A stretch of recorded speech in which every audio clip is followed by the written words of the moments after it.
Goeiedag vriende en welkom by ons tweede lesing, 'n behoefte aan 'n verlosser van ons reeks, die hemelse reunie uitnodiging. Vriende, wanneer ons terug reflekteer op die begin van die skepping, ons weet dat God alles goed genoem het. Alles was goed gedoen gewees. Maar ons weet ook dat God 'n kroon van sy skepping gehad het. En van die kroon lees ons in Genesis 2 vers 7, en die Here het die mens geformeer uit die stof van die aarde, en in sy neus die asem van die lewe geblaas, en so het dan die mens 'n lewende siel geword. Maar die Bybel sê vir ons ook in Genesis 2 vers 7, dat God het die mens geskape na sy beeld, na sy gelykenis. En dus sê Dawid die volgende woorde, wat ons vind in Psalm 139, vers 14, en sê vir ons, en ek loof U, omdat ek so vreeslik wonderbaarlik is. Wonderbaar is die werke, sê Dawid hier so, en my siel weer al te goed. Ons liggame getuig daarvan. Ons het baie vermoëns. Ons het 'n denkwyse. Maar die vraag is, vriende, nou wat beteken nou eintlik om in die beeld van God geskape te wees? Wel, ons het hierdie volgende paar punte wat ons graag wil uitlig. Wel, eerstens, dit wys op die heerskappy, maar hoe? Ons gaan dit nou verduidelik. Dit wys op die intimiteit van verhoudings wat ons geniet. Die vryheid van keuse en die gehoorsaamheid te beoefen. Sosiale en emosionele vermoëns. OK? Nou gaan ons vir julle wys hoe. Wel, as ons kyk, dat in die konteks van die skepping, van die heersing, sê dit vir ons, en laat hulle heers oor die visse van die see, en die voëls van die hemel, en die vee, en oor die hele aarde, en oral, oor die diere, wat op die aarde kruip. So God wys vir ons daarso, ons het die vermoë om te heers. Ons is goed. God heers oor sy skepping, ons heers oor die aarde, die God het vir ons sy vermoë gegee. Dan sê dit vir ons in die volgende vers, Genesis 2 vers 15, toe het die Here God die mens geneem en hom in die tuin van Eden geplaas om dit te bewerk en te bewaak. So ons is hierdie vermoë gegee, en met ander woorde, God het ons onder sy hand gesit, en ons is sy onderkoning op die aarde. Is soos iemand wat jy sê, okay, hier is my plaas, jy moet nou namens my die plaas bestuur. Jy is die onderbestuurder van die plaas. Nou dit is wat ons gegee. Ons is die vermoë gegee om te heers oor sy skepping. Dit sê vir ons in die volgende gedeelte, en die mens is die vermoë gegee deur God. Volgens Genesis 1 vers 26, om te heers, te versorg, en ook die beginsel te verstaan en toe te pas, te verstaan en toe te pas, rakende rentmeesterskap van God en sy skepingswerk. Amen. En dan die volgende punt, om in gelykenis en beeld van God geskaap te wees, word ons gewys in die intimiteit van 'n verhouding wat ons geniet. OK, maar kyk nou na die vers, Genesis 3 vers 9 tot 10. Toe roep die Here God na die mens en sê vir hom, waar is jy? En hy antwoord, ek het u geruis gehoor in die tuin en gevrees, want ek is naak, daarom het ek my verberg. En vriende, dit wys nie presies uit van die intimiteit nie, maar die inteendeel van die vers sê, as hulle dan vir hulle self verberg het, en hulle het gevrees, wat het hulle voorheen gedoen? Dis die vraag. Jy sien, hierdie vers van wys is, dat voor hulle gesondig het, was hulle in God se teenwoordigheid gewees. Hulle het nie gevrees, hulle was nie bang vir God gewees nie. Hulle het God se teenwoordigheid geniet. En dis kom Genesis 3 vers 9 en 10 vir ons wys, daar was 'n intieme verhouding saam met die mens gewees. Ons het die vermoë om dit so te kan geniet. OK. Die volgende een is die vrye keuse wat ons geniet het. En die gehoorsaamheid te beoefen. Dit is vir ons, en God het aan die mens bevel gegee. So, as ons nie die vermoë gehad het nie, sou ons nie 'n bevel kon uitvoer nie. Maar God het aan die mens bevel gegee, van al die bome van die tuin mag jy vrylik eet. Maar van die boom van die kennis van goed en kwaad, daarvan mag jy nie eet nie. Want die dag as jy dit daarvan doen, sal jy sekerlik sterf. Nou vriende, dit is baie duidelik in hierdie paar verse, dat Adam en Eva is die vermoë gegee om gehoorsaamheid te beoefen. Adam en Eva is die vermoë gegee om instruksie te kan volg. En daarom sê ons dat hulle was die vermoë gegee om 'n keuse te kon maak, die vermoë gehad om gehoorsaamheid te gee daarvan. En dan die volgende sê vir ons 'n sosiale en emosionele vermoëns. Okay. Sê vir ons in Genesis 2 vers 18. Ook het die Here God gesê, dit is nie goed dat die mens alleen, wat moet wees? Moet wees nie. Ek sal vir hom 'n hulp maak, wat by hom sal pas. So God het vir ons in hierdie aspekte, hierdie verskeie vermoëns gegee, om soos hy te kan wees. Die vermoë, natuurlik, om te heers. Die vermoë gegee, om 'n keuse te kan maak. Om sosiaal te verkeer. Dis wat beteken om in God se gelykenis en in God se beeld geskape te wees. En daarvoor vriende, met die gebogenoemde, verstaan ons die volgende.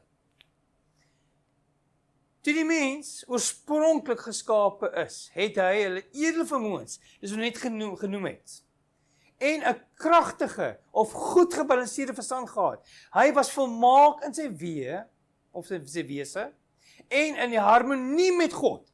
Let op hierdie punt, hy was in harmonie met God gewees. Sy gedagtes was rein, sy doelstellings was heilig. En dan kom die volgende, wat baie hartseer is.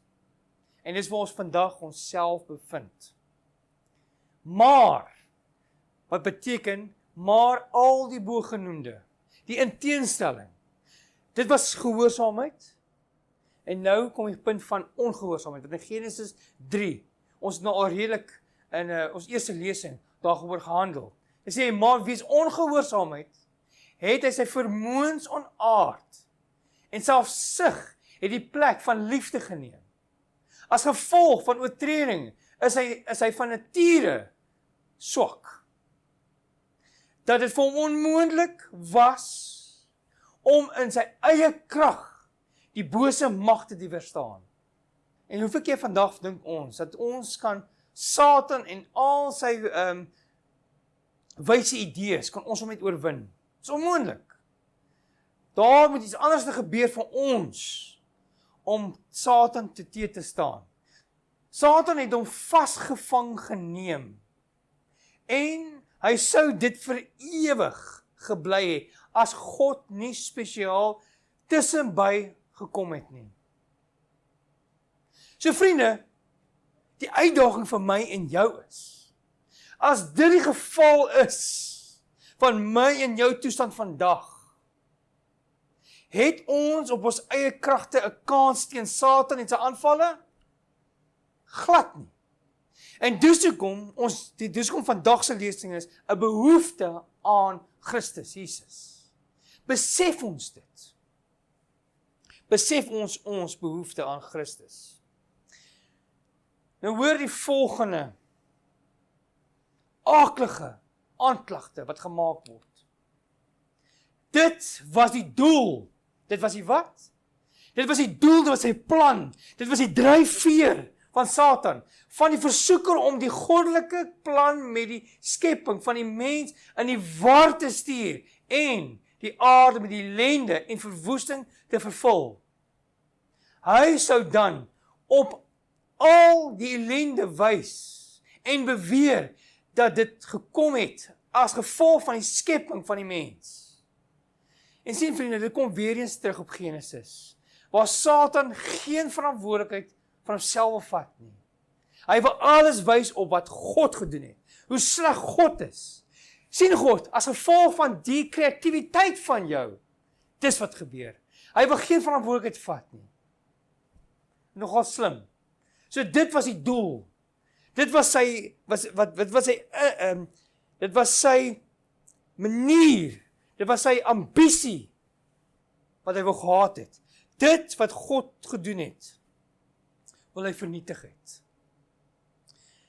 So 'n goeie voorbeeld, vriende, van hierdie is, sien ons natuurlik in Genesis 3, vers 1 tot 17, waar ons die gevalle mens, die mens met die gevalle morele en geestelike eienskappe, waar dit alreeds sigbaar was. Hierdie verduidelik ons natuurlik, dat Adam en Eva, toe hulle God gewaar, in hulle naaktheid, het hulle weggekruip. Kom ons lees, sê vir ons in Genesis 3 vers 8 en 9, en hulle het die stem van die Here gehoor, terwyl hy wandel in die tuin, in die aandwyntjie, en die mens en sy vrou het hulle verberg. Nou soos ek al reeds gesê het, hulle het van tevore het hulle God se teenwoordigheid geniet. En nie kom sonde, en wat maak sonde? Dit maak ons om vir God te vrees. Toe roep die Here, God, na die mens en sê vir hom, waar is julle? Wat het van julle gebeur? Word vir ons verder gesê, en hy antwoord, ek het 'n geruis gehoor in die tuin en gevrees, want ek is naak. Daarom het ek my verberg. En hy sê vir hulle, wie het jou te kenne gegee, dat jy naak is? Het jy geëet van die boom, waarvan ek jou beveel het om nie te eet nie? Nou hoor nou die volgende. En mens kan self sien in ons samelewing vandag, vriende. Die mens antwoord, die vrou. Die vrou. Nie ek nie. En sien julle, dis presies wat Satan gedoen het. Toe die mens fout maak, sê Satan wel, hier is van God te blameer. Hier doen die vrou presies dieselfde. U gegee het om by my te wees. Sy het my van die boom gegee en ek het geëet. Daarom sê die Here God aan die vrou, wat het jy nou gedoen? En die vrou antwoord, die slang het my bedrieg en ek het geëet. Vriende, hierdie is groot hartseer.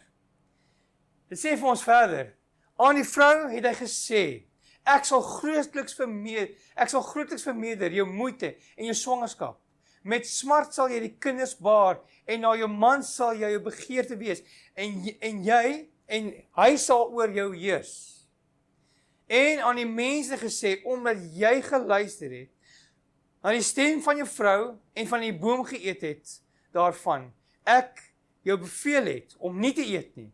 Vervloek is die aarde om jou wil.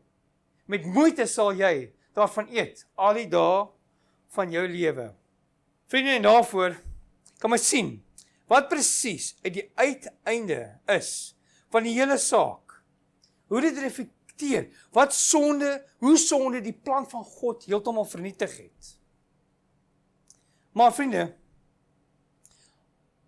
as ons sien, as ons kyk terug na Genesis, en reflekteer op die geval waar die mens volmaak was, wat het die mens gehad? Wel, eerstens, dit sê vir ons, in die sondelose toestand, het die mens met God gelukkig gekommunikeer. Hulle het kommunikasie met God geniet. Maar, toe die son inkom, toe was die teendeel. Hulle kon nie meer vreugde in die Here vind nie. Glad nie. En het probeer om te weg te kruip van die teenwoordigheid van God. En so sonde in ons lewens is. En ons begeertes het verander.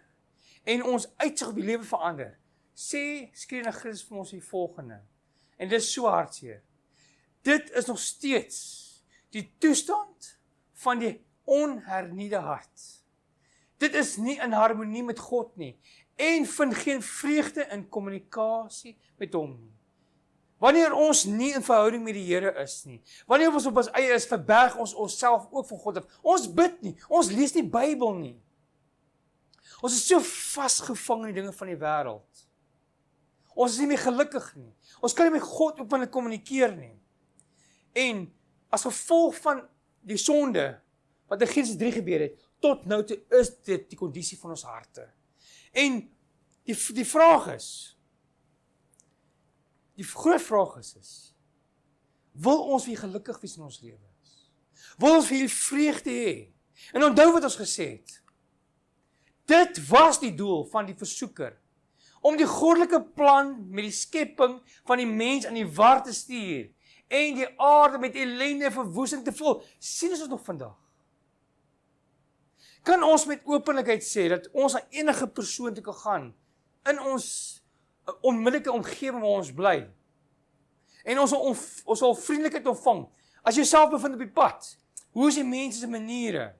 As jy jouself vind in die winkels, selfsug, ongelukkigheid is ons harte ingevul. En dit is die plan van Satan in ons lewens vandag. Hoor wat Romeine 3 vir ons sê. En dis die kondisie van ons. Daar is nie een regverdig nie, selfs nie een nie. Daar is niemand wat verstandig is nie. Daar is niemand wat God soek nie. Want almal het gesondig. En dit ontbreek hulle aan die heerlikheid van God. Vriende, ek wil vestig op hierdie woordjie.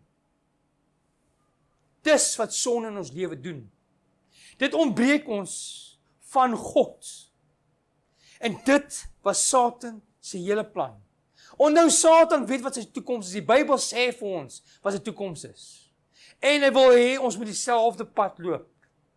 Hy wil hê dat so as dra die Here op die wolke kom om sy kinders te kom ontvang, wil hy hê so min as moontlik, as nie almal, moet nie hemel toe gaan nie.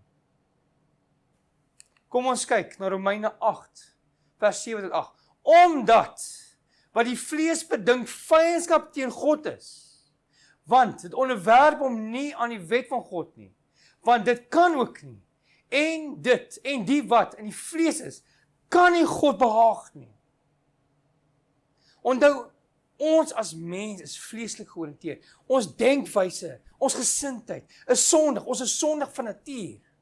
En vir die rede sê Paulus, as ons in daai toestand bly, ken ons nie God nie. En vriende, ek weet in julle hart, ons wil nie hierdie in ons lewe hê nie. Ons wil graag as Christene, as kinders van God wees. En dis hoekom ons so behoefte het aan die Here Jesus Christus in ons lewens. Johannes 3 vers 6 sê vir ons, want uit die vlees gebore is vlees, en wat uit die gees gebore is gees. Nou, Johannes maak 'n baie interessante stelling.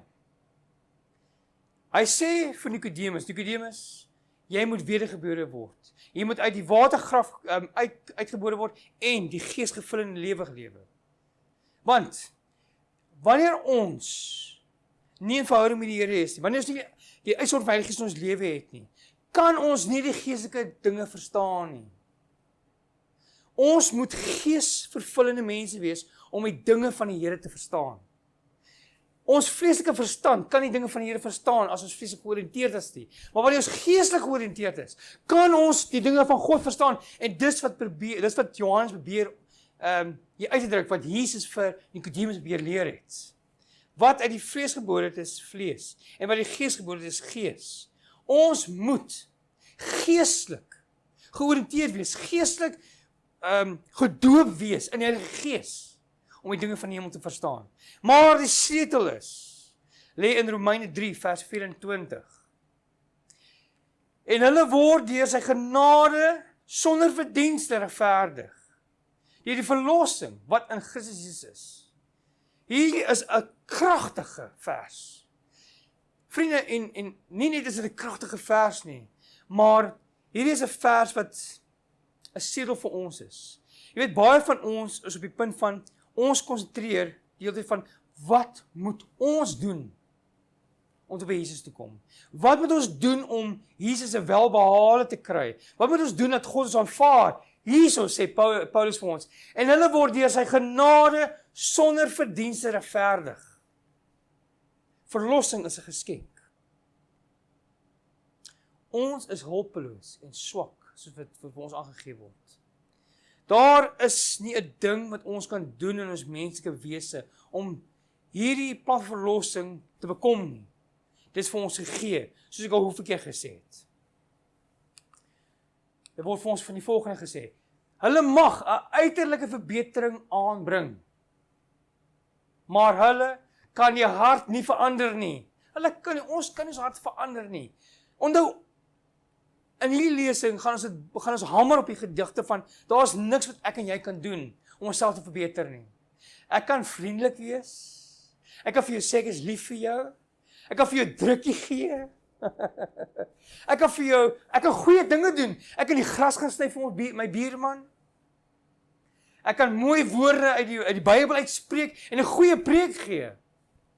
Maar dit sê nie dat my lewe reg is nie.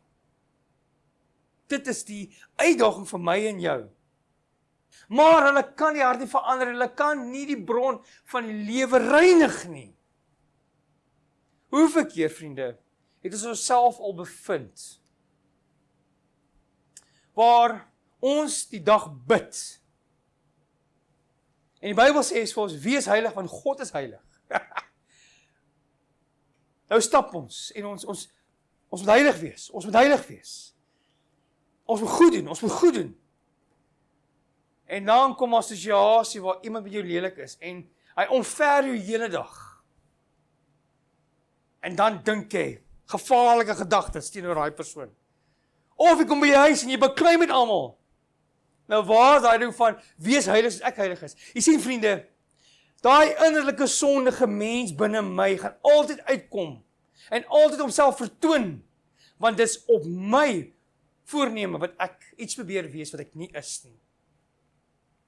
Hulle kan nie die bron, die siel, wie ek is, van my eie lewe reinig nie. Ek kan nie.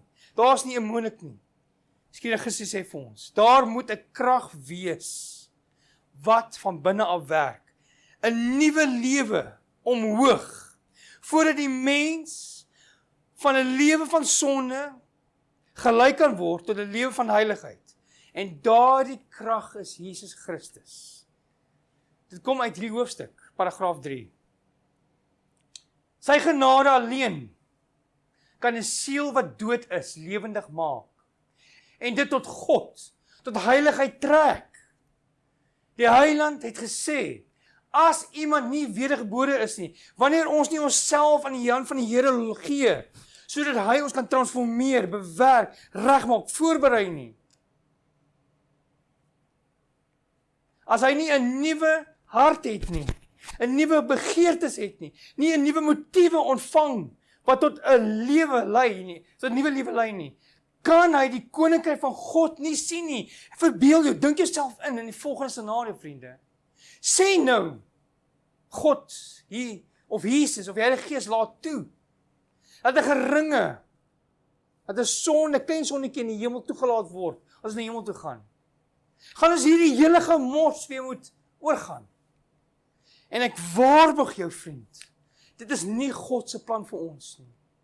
Hy wil ons nou die oomblik wil hy ons transformeer. Hy wil ons lewe nou regmaak.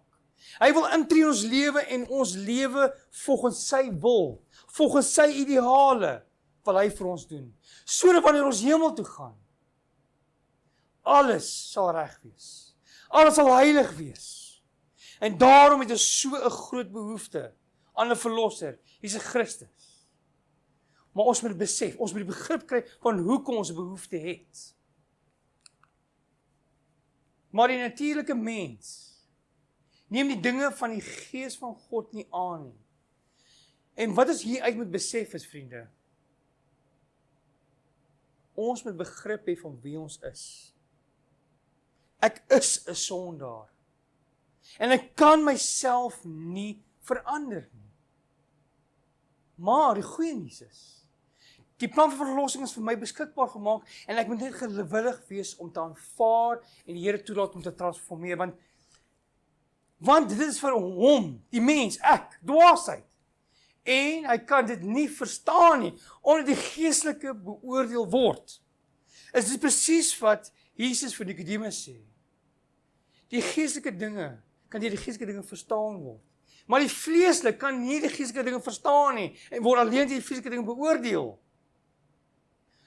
Vir ons om die geestelike dinge te waardeer, moet ons deur die Heilige Gees gelei word. Ons moet geestelik beïndruk word, gelei word. Dis waaroor dit gaan. Dis waaroor dit gaan. Dis nie genoeg om die liefde, die goedheid en die vaderlike ontferming van God te sien nie, net waar te neem nie. Dis nie genoeg nie. Dis nie genoeg om die wysheid en regverdigheid van sy wet te verstaan nie. Hierdie dinge maak my opgewonde, vriende. Want die Here wys vir ons hierso, om net te sien, om net te verstaan, is nie genoeg nie. En te besef, dat dit op ewige liefde gegrondves is nie. Daar moet meer plaasvind, as wat ons waarneem. Dis wat vir ons gesê word. Vriende, rakende die bogenoemde vriende. Kyk ons na die voorbeeld van Nikodemus. Hy het gesien, hy het waargeneem, hy het kennis gedra, maar die punt van die saak is, hy het nooit begrip gehad van wat Jesus vir hom aanbied nie. Hy was 'n fariseer, 'n skrifgeleerde, hy het kennis gehad. Hy sê selfs met die gevleide volgende woorde, ons weet dat U 'n leraar is wat van God kom, want niemand kan hierdie dinge doen, as God nie by hom is nie. Ja, as gevleide woorde. So Nikodemus het waargeneem van Jesus se bediening. Hy het erken, ek het gesien. Maar hy het 'n wanbegrip gehad. En hy het nie goeie insig gehad rakende van wat Jesus vir hom hier wil uitwys nie.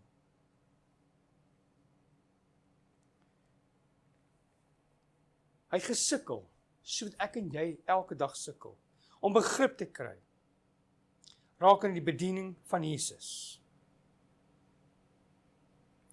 Jy sien, vriende, soos ons al reeds verwys het, in ons lewens, soos wat Jesus vir Nikodemus beheer sê, moet daar 'n krag wees wat binne ons werk.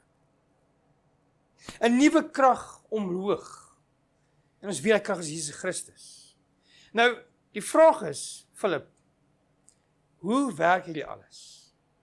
So vriende, as ons waarneem met die storie van Nikodemus, het Nikodemus nie besef dat sy kennis is nie genoeg nie. Soos ons al reeds gelees het, dat ons het nodig om te besef dat daar 'n krag is wat binne ons moet werk. Daar moet 'n krag wees van bo af, dat ons lewens invul. Dis 'n krag wat ons lewe moet transformeer. En wat is daai krag? Wat moet gedoen word binne in ons? En ons lees die volgende woorde, wat vir ons sê, maar die Trooster, die Heilige Gees, wat die Vader in my naam sal stuur, hy sal julle alles leer, en sal julle herinner aan alles wat ek vir julle gesê het. Hierdie is nie iets wat ons uit onsself kan doen nie. Nikodemus het kennis gehad, maar het hy werklik begrip gehad wat Jesus vir hom gesê het. Selfs met ons. Ons lees die woord van God. En ons kry 'n indruk en ons probeer te verstaan en ons redeneer, maar verstaan ons volgens die geestelike insig wat die Bybel vir ons probeer sê. Want so lief het God die wêreld gehad. God die wêreld lief gehad, maar ons begrip is moeilik ingekort as gevolg van dit. Johannes 16 vers 7 tot 38 sê vir ons, maar ek sê vir julle die waarheid, dit is vir julle voordelig, dat ek weggaan. Want as ek nie weggegaan nie, sal die Trooster nie dat kom nie, maar as ek weggaan, sal ek hom na julle toe stuur. En hy sal kom. Hy sal die wêreld oortuig. Vriende, wat doen die Heilige Gees vir ons? Wat ons nie vir onsself kan doen nie. Hy oortuig ons van sonde en van geregtigheid. Sonde en van Jesus Christus se waarheid. Sy lewe. Die Heilige Gees beïndruk ons. So, as die Heilige Gees ons leer, as die Heilige Gees ons lei, as die Heilige Gees ons van geregtigheid oortuig en van sonde oortuig, wat beteken dinge? Met ander woorde, ek moet toelaat die Heilige Gees in my lewe werk. En dit is, hoe doen mense prakties? Wel, dis waar geloof in kom. Here, hier is my lewe en ek vertrou en glo dat U in my lewe gaan werk. Dis waar inkom. Maar wanneer hy gekom het, die Gees van die waarheid, nou hoor hierso, sal hy julle in die hele waarheid inlei. Hy sal julle lei. Is soos wanneer jy twee mense het. Die ene ou is blind. Hy moet staat maak, hy met ander persoon se hand vashou en dit hom lei. Hy moet nie langs hom staan nie, ook nie voor hom staan nie, hy moet agter hom staan. En hy moet hom lei. Hy moet voel die persoon moet hom lei. Hy maak staat op die ander persoon vir die regte rigting. En dis wat ons moet doen met die Heilige Gees. Ons moet toelaat die Heilige Gees ons kan lei in alle waarheid. Die Heilige Gees sal vir ons openbaar ons sondes. Want hy sal nie uit homself spreek nie, maar alles wat hy gehoor het, sal hy spreek en die toekomstige dinge aan julle verkondig. Ja, vriende, as mense nou dink het, kan ons niks uit onsself uit doen nie. Nee. Ons kan niks doen nie, want dink 'n bietjie daaroor. Kan 'n stukkende kar ry? Nee. 'n stukkende kar kan homself nie eens regmaak nie. Maar 'n stukkende kar kan alleenlik ry wanneer 'n meganiese voertuig 'n werksvoertuigkundige kom en die motor regmaak, dan kan die kar ry. So hy kan nie uit homself regmaak nie, dis dieselfde met ons. 'n Sondaar waar ek is, kan nie myself regmaak nie, want ek kan my eie foute nie sien. En dis kom as die invloed, die salwing van die Heilige Gees in ons lewens nodig het, sodat ons oortuig kan word van ons sonde. En dis nogal baie om te dink. Regtig, dis baie. So, die Heilige Gees speel 'n groot rol in ons geestelike lewe, want hy is ons trooster, ons gis, ons GPS is hy in ons lewe, wat ons na alle waarhede lei. Hy onderrig ons, hy herinner ons aan al die leerlinge wat Jesus Christus vir ons geleer het. In ander woorde, hy herinner ons. Jesus leer goeders in die evangelies, Jesus leer goeders in die Bybel, hy skryf neer, maar met die leiding van die Heilige Gees kan ons begrip kry van wat die woord vir ons weer leer. Amen. Hy werk met ons sondige harte en oortuig ons van Jesus se werk en sy geregtigheid. Dit wat Jesus vir ons in ons lewe wil implementeer. Hy wys ons wie Jesus is en hy verander ons soos Jesus. Want ek is die wynstok, julle die lote. Wie in my bly en ek in hom. Hoor nou wat hy sê, hy dra veel vrug. Wanneer Jesus in ons bly en ons in hom, groei ons geestelik. Amen. Want sonder my kan julle niks doen nie. Hy sê, want sonder my kan julle niks doen nie. As iemand in my nie bly nie, word hy uitgewerp soos 'n loot en word verdroog. En hulle maak dit bymekaar en gooi dit in die vuur en wat hulle verbrand dit. Sjoe.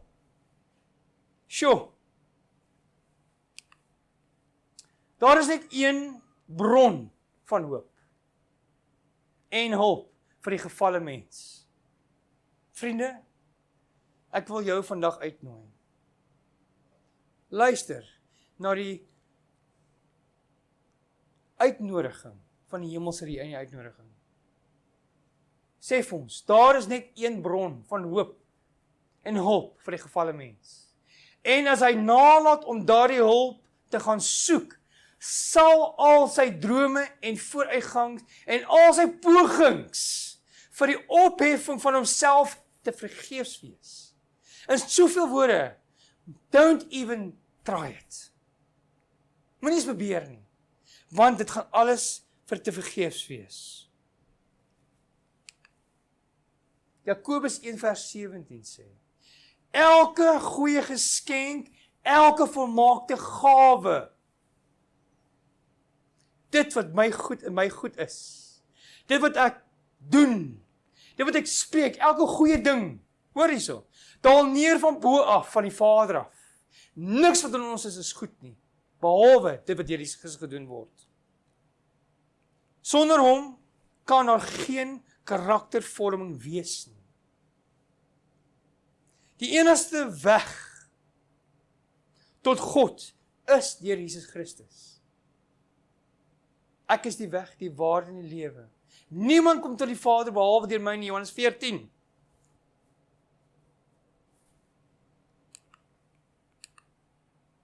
Die hart van God verlang na sy aardse kinders.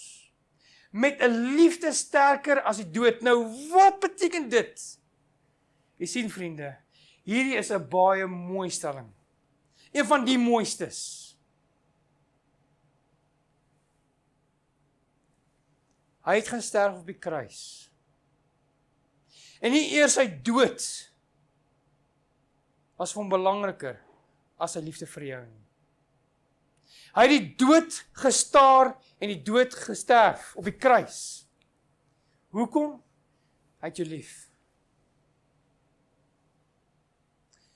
In die gawe van sy seun het hy die hemel in daardie een gawe leeggemaak vir ons.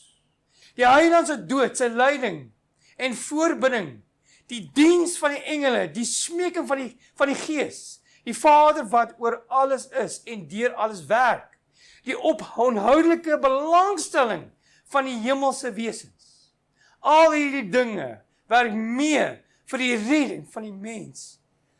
God smeek jou. Gee my hand. Ek wil nie hê jy moet verlore gaan nie, want so lief het God die wêreld gehad, dat hy dit gegee het, wat alleen tot hom was, vir jou vriend.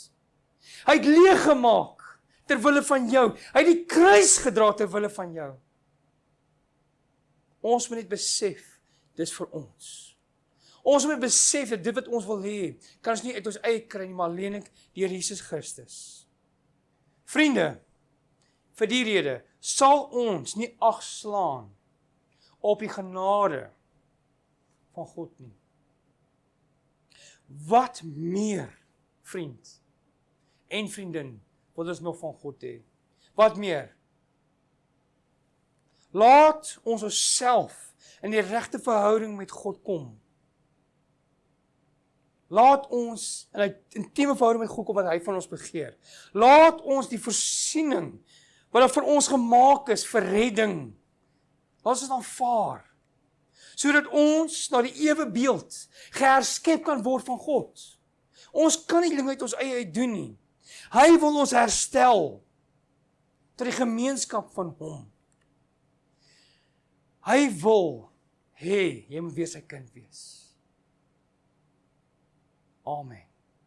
Hemelse Vader ons, dankie Here vir u seun Jesus Christus, wat dit vir ons moontlik gemaak het om weer verlossing te kan kry.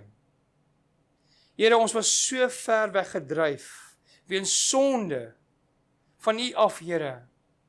En Here, ons moet besef, ons het die behoefte aan 'n verlosser.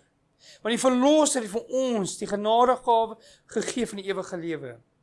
Deur sy bloed, deur sy diens, deur sy bediening, deur wie hy is, het hy vir ons verlossing moontlik gemaak. Here, lei ons deur die Heilige Gees. Gee vir ons 'n besef, gee vir ons 'n begrip oor die plan van verlossing in ons lewens, Here.